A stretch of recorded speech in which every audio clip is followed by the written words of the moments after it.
Hey everyone, I'm Fira and today we're going to do a first look at the new Natasha Denona Tan Eyeshadow Palette. I'll be doing swatches and comparisons, but no wear tests because I only got this 2 days ago and I've only really worn it once. So the standard info, you've got 15 eyeshadows, it's made in Italy, it has a 24-month shelf life, which I just take as a suggestion. And I don't see talc in the ingredients list.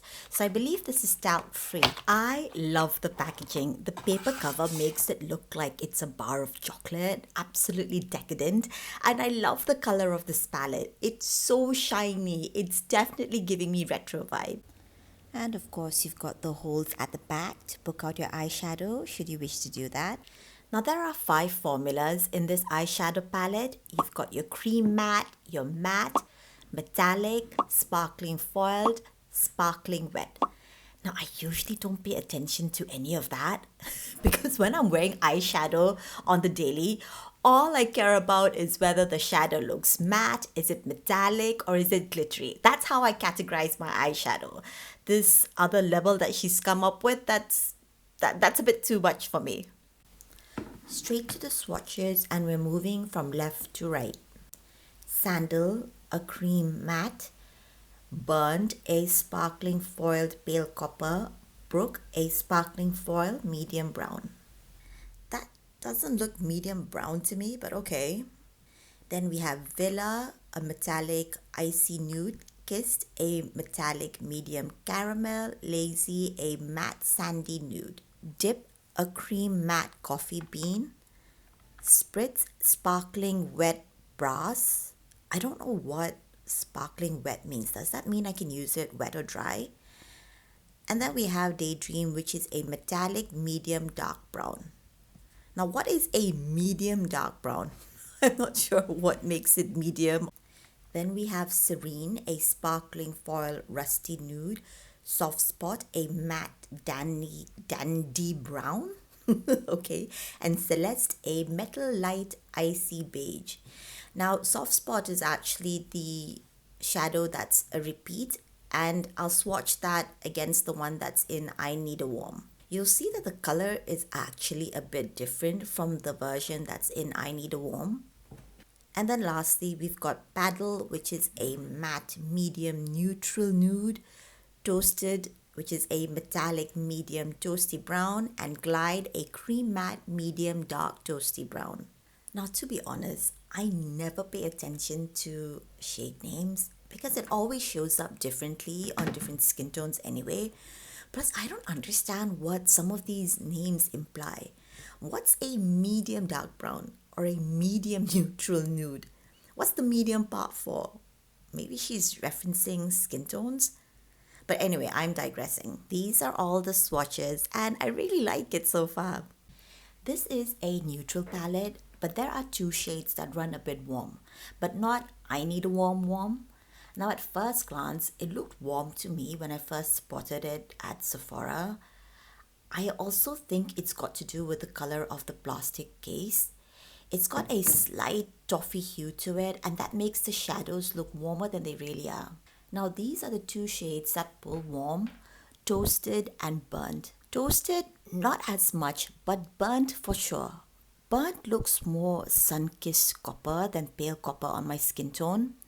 If you block these 2 out, then the palette leans neutral. Now I want to swatch the 2 darkest shades and compare them against one another. You have Dip and Daydream. I've been using Dip to line my eyes. Dip is the cream matte coffee bean and Daydream is supposed to be the metallic dark brown. But it doesn't really look metallic. It actually looks more satin. I also wanted to compare the 2 lightest shades in the palette, Celeste and Villa. Celeste is the icy beige, Villa is the warm icy nude, and I compared them against Serene, which is the rusty nude, just for contrast. Now Villa is the iciest of the 2 and Celeste is more sparkly. The reason I didn't pick up the Natasha Denona Xenon, the Roxa or Gold palette is because the colors end up giving you a similar look when you wear them. I would much rather buy her £5 palette and get a look rather than buy a 15 pan palette if they're all going to give me the same color and vibe. But I don't get that with this palette. I've worn this twice so far and I'm going to continue wearing this for the entire week to test it out. But I get the sense that I will be able to create more varied looks with this compared to the looks I would create with the other palettes that I mentioned. Those were quite monotoned. This one isn't. I'm going to compare this to all the other Natasha Denona palettes that I have. Let's start with the I Need a Nude. A lot of people say that this is their favorite Natasha Denona palette, and it's nice. I have worn this a lot, but it's not for me. It's too pale for my skin tone, and I need to stop buying taupe eyeshadow. Everyone and their mothers or their fathers are crazy about taupe eyeshadow, but it grays me out, and I need to stop buying into that damn hype. My left arm has swatches of the tan palette and the right arm has swatches of the I Need a Nude. Now for similarities, this is filigree from the I Need a Nude swatched against Brook. Brook is not a medium brown, okay? The underlying color layer is brown, but the specks of sparkle are silvery taupe.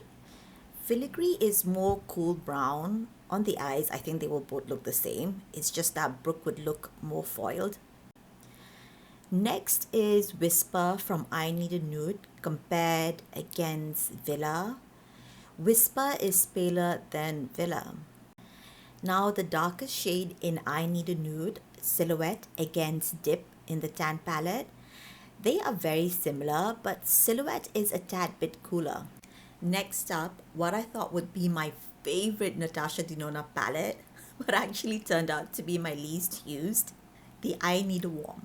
Now I do like this palette, but apparently not enough to wear it. I just have so much eyeshadow and I love all of them, and it's so difficult to make sure that all of them are loved equally. Anyway, swatches of the tan are on my left and swatches from I Need a Warm are on my right. Fancy from the Warm palette swatched against Villa. Fancy is warmer. It's a very pale gold compared to Villa. Fancy would actually be more flattering on my skin tone to bring it light compared to Villa.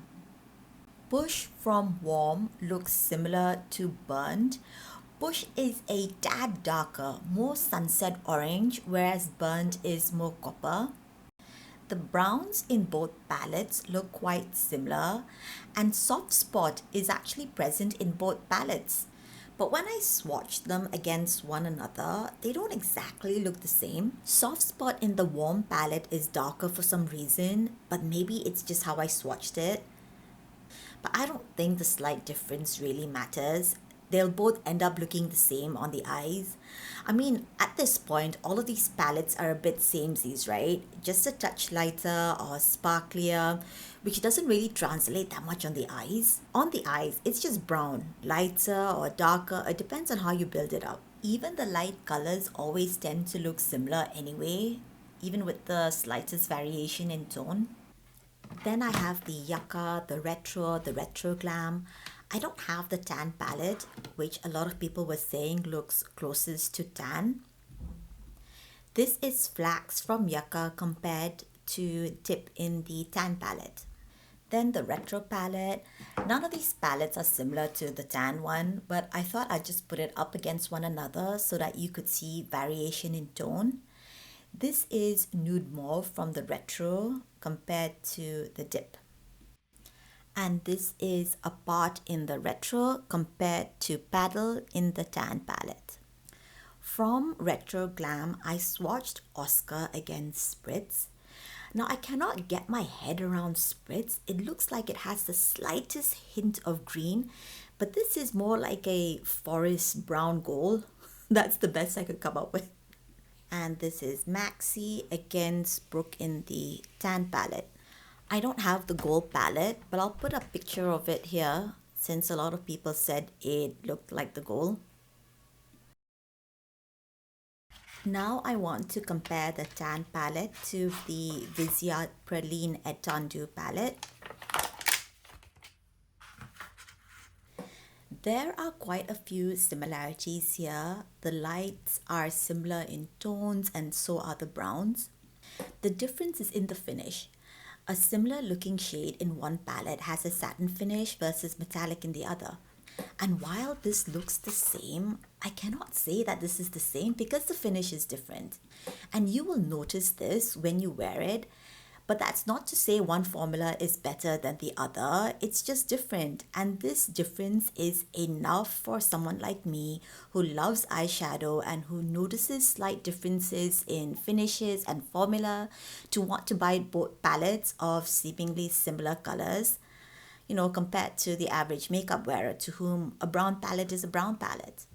So, my long winded conclusion is that these two are similar, but they're not the same. Plus, it's the inclusion of the sparkling shades like Brook and Spritz in the tan palette that makes it different from the Praline palette. Next, I wanted to compare the tan palette to my Charlotte Tilbury palettes. The Super Nudes from Charlotte Tilbury is my most used palette, and I think this color story suits me a lot better than Natasha's 5-pan Nude Sculpt palette. Then I have the Golden Goddess, which is probably my favorite eyeshadow palette in my collection. And then I have the Bella Sofia, which is newer to me. The top of my right arm has the Super Nudes, while the bottom has swatches from the Golden Goddess. The Super Nudes has two brown shades that are similar to the browns in the last row of the tan palette. I compared the pop shade in Golden Goddess against Spritz in the tan palette, but they are different. The pop shade from Charlotte Tilbury has more brown compared to Spritz. The last 4 shades on my right arm are from Bella Sofia. The enhanced shade in Bella Sofia looks similar to Toasted, and those are my Charlotte Tilbury swatches against the tan palette. The only other palette I have from Charlotte Tilbury is the Cool palette, and none of that matches anything in the tan palette. Now, Brook in the tan palette, in my mind, looks similar to Victoria Beckham's Mink, the Lit Luster shade. I just don't see how Brook is brown as described, but once swatched, I do see that they're not the same. But this to me shows that Brook is actually more taupe than brown. Now, the deal with something like the tan palette is that we have this color story in some variation or the other. They may not be true palette to palette matches, but the shades in the tan palette are scattered everywhere in our existing collection. If I had to do a shade by shade swatch of the tan palette to every other similar color in my collection, then we would be here all day. In spite of knowing I already have some version of this somewhere, I bought it. Because the clincher for me is that this is my version of the I Need a Nude palette. A lot of people have expressed disappointment that Natasha has brought out yet another brown palette, but this has bridged the gap for folks with my skin tone who needed a nude. Now, this might not be a fit for others who are still yet to find their nude palette, but this is it for me. And so I'm a very happy bunny. I hope this video was helpful to you. Let me know if you're getting this palette. Hope you have a wonderful day, and I'll see you soon. Bye.